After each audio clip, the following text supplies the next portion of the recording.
Hey everyone, I'm back. Part 2, The Gods and Goddesses of Olympus by Alki, I don't know. Hope you had a great weekend. Oh, I guess I'm recording today is Monday, but really you're not going to see this until Wednesday at the earliest. But I do hope you had a good weekend, and I hope that you are looking forward to having break. Might be different than you had originally planned, but hopefully the weather will be nice and we'll stay busy. We're going to get started with the rest of the gods and goddesses of Mount Olympus. This first one we're going to talk about is Athena. Okay, Athena is the goddess of wisdom, war, and arts and crafts, and that just means like the art of war and like warfare, not really like arts and crafts like we think of today. Okay, here's a picture of Athena. A lot going on here. There's an owl up there. Athena had a most unusual birth. Zeus had been warned that if Metis bore a son, he would depose Zeus just as Zeus and Cronus had deposed their fathers. Though Zeus needed wise Metis' advice, he took no chances. One day he lured Metis close with his sweet words and swallowed her. Soon after, Zeus was hit by a horrible headache. He howled for help. Hephaestus fetched his axe and split open Zeus's head. Out sprang Athena, armed for action. Immediately, she became her father's favorite advisor. Athena was a warrior who hated war. She admired courage and fairness and sought peaceful ways to settle fights. She also invented many things: the flute, the trumpet, farm tools, and the olive tree. She taught the arts of cooking, spinning, and weaving. Athena had no time for marriage.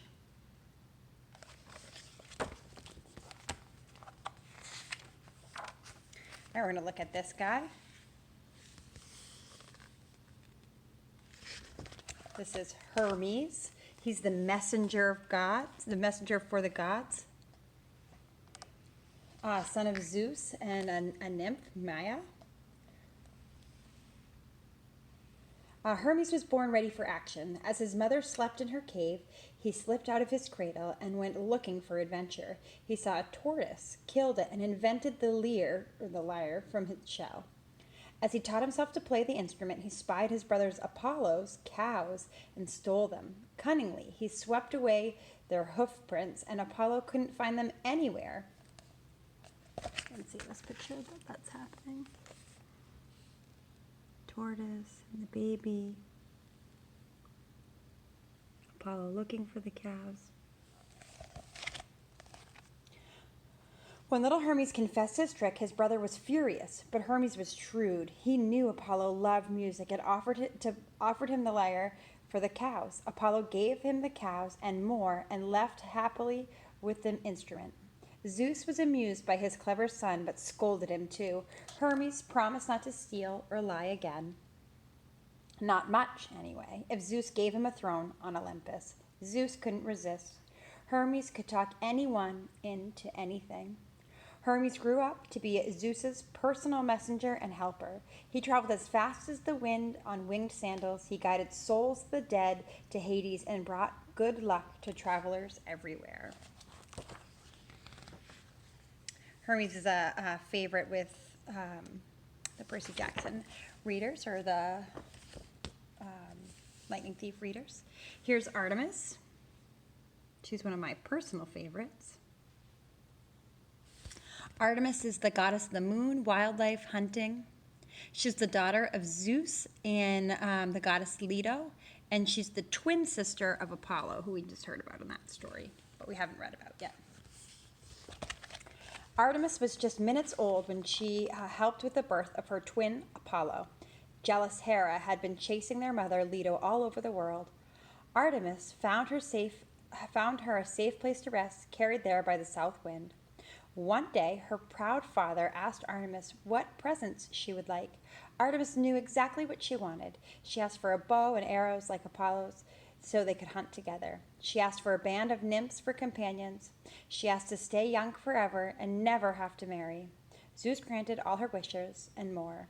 Artemis was determined and fought for what she wanted. Her arrows stung and she could cause suffering, but she loved animals and children and protected them. And then her brother Apollo.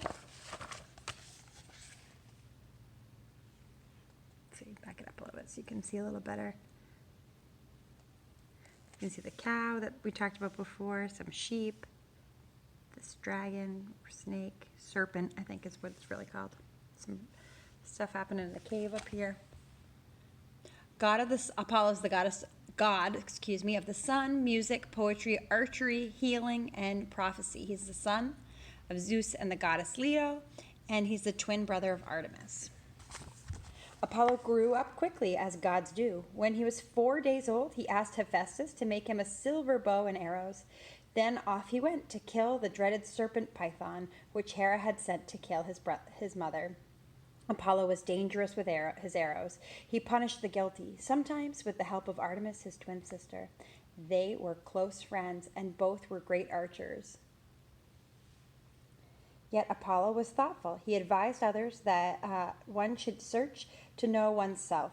He also believed one should not overdo anything. He said, "Pan, matron, artisan," which means everything in moderation. Apollo had a tender side to him, too. He healed the sick, cared for animals, and brought delight with his music. No one played the lyre as well, and no one sang as sweetly as Apollo. Hades. Everyone loves to hate Hades.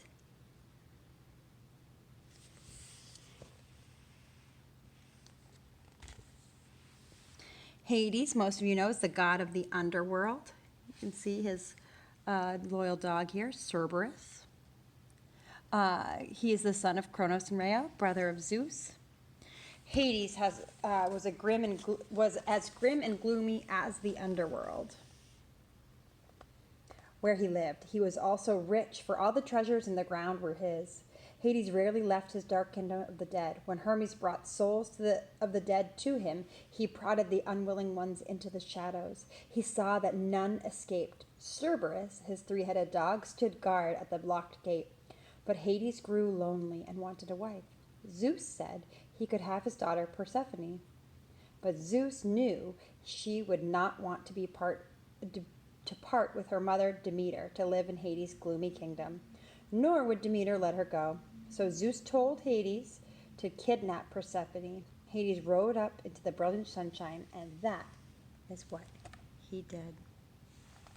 So that's her up here, Persephone. It's kind of a glare. Sorry about that, guys.